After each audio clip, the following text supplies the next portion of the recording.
Folks, in this lecture portion, we're going to talk about the laws and regulations as far as safety is concerned. So we're going to get a little bit technical with this lecture, but just bear with it, make through it, and you'll be okay. So again, we're going to start off with an incident.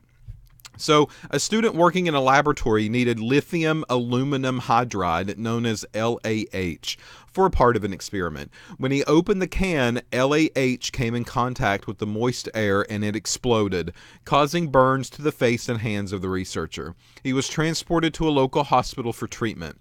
The local fire department was finally able to contain the fire, but there were long delays in returning to the building as the hazmat team worked hours to ensure that it was safe for everyone to return.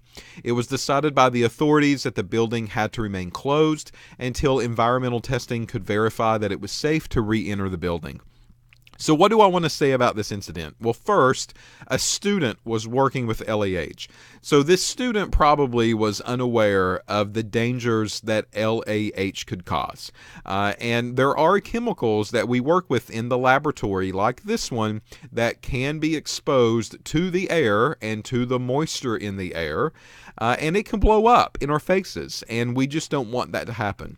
So there's a proper safety protocol that we have to put into place when we work with these types of chemicals to make sure that it's not going to blow up on us. And that student probably did not know them. I guarantee you that that person did not look at the SDS sheets before they used the LAH. They did not read up on what LAH does before they began to use it. And because of that, this explosion happened in their faces. Okay, so we also want to talk about that they were transported to a local hospital for treatment. The local fire department was able to come in, but there was a safety protocol in place that had to make sure that all the LAH was removed from the place so that it didn't blow up on someone else. And that's simply very common in a laboratory setting. If something did blow up, if something did happen, that chemical they want to make sure is completely removed from the room and that no traces are left behind. If so, then this incident could happen all over with someone else. And we just don't want that to happen. We want to prevent that when we can. Okay? All right, so what do I want to say about these laws and these regulations? So the laws and regulations are pretty important. People have to follow them or bad things happen, right? I mean, that's the goal of the government here. So they want to make sure that people are safe, and they put in laws and they put in regulations in order to make sure that people are safe. So they have to follow these sets of laws that are enforced by government agencies. Now, these government agencies could be the feds, all right? So at the federal level, we have laws that are implemented. These also could be state level laws. So the state of North Carolina, for us, would have a set of laws, maybe in addition to the federal, that companies have to follow. And then finally, there are local laws in place as well. So because we are in the city of Wilmington, maybe the city of Wilmington has an extra set of laws that we have to follow in addition to the state laws and in addition to the federal laws. So they just kind of pile up on top of each other, one after another, after another, after another.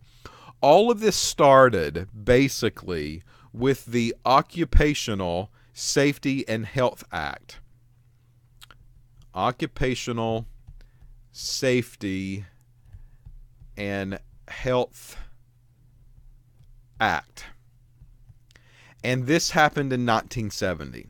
And it provided protection to workers in all workplaces, not just laboratories, but every single workplace that you work in. So let's say that you've got a part-time job at McDonald's, right? And you're back there cooking the French fries and you're flipping the hamburger patties.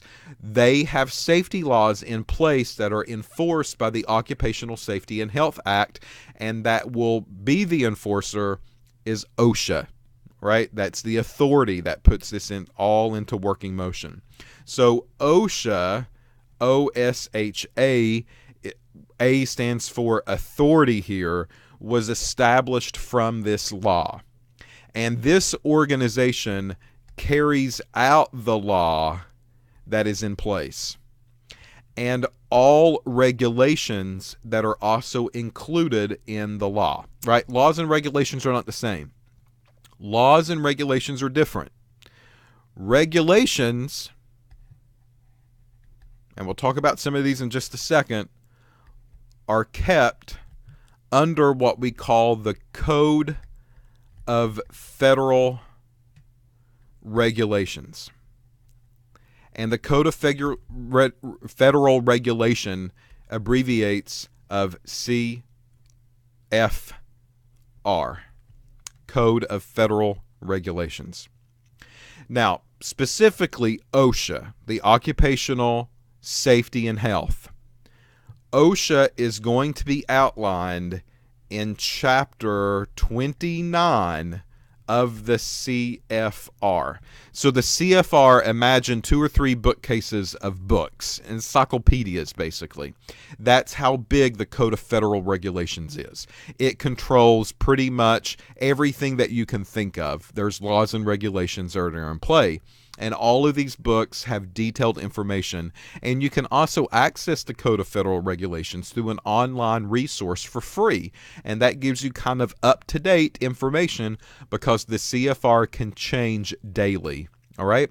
But the OSHA category is Chapter 29 of the CFR. So if you just want to kind of go to Occupational Safety and Health, which is what we're focused on right now, Chapter 29 is where you're going to be able to find it.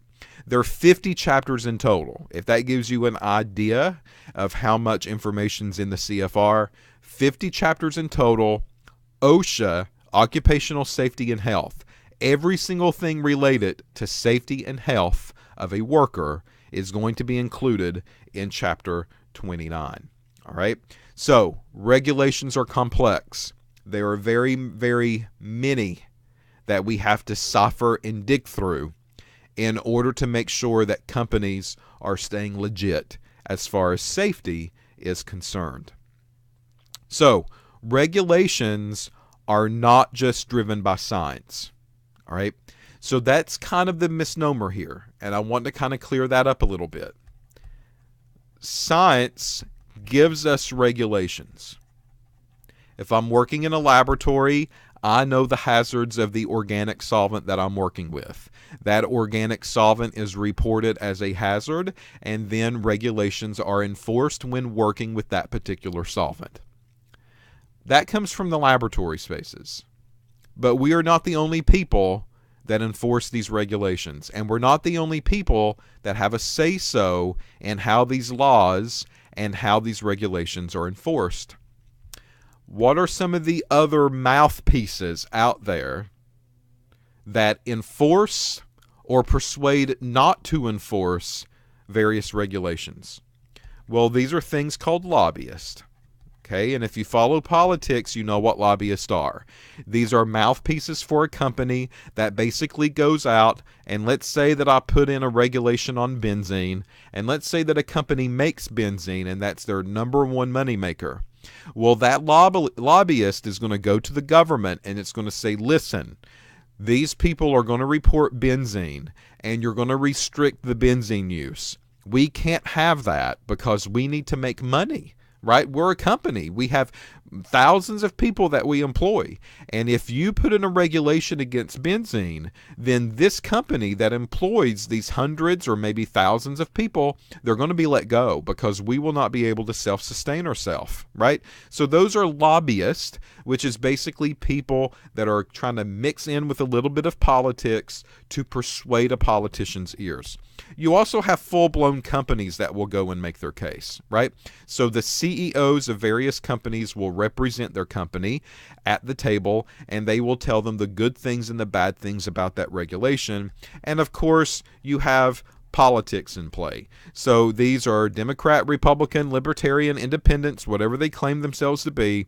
They will go to the table and they will talk about their point of view based on what political party they align with the closest. So OSHA has placed a series of standards for a workplace, and that does include laboratories. They're legal and they're mandatory. All right. So as far as OSHA is concerned in this chapter 29, these regulations are mandatory and they are legal.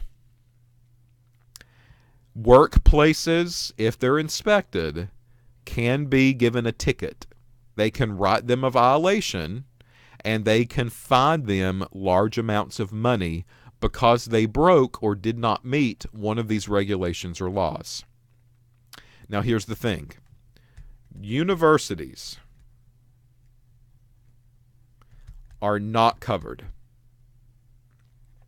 University students are not covered by OSHA regulations. That means when you are working in our lab, you cannot report to OSHA that we are violating a safety violation or a safety law or a safety regulation. You can't do it. We do not fall under the OSHA criteria because you are not an employee. You are a student. Now, that doesn't mean that we don't have to follow safety guidelines, because we do.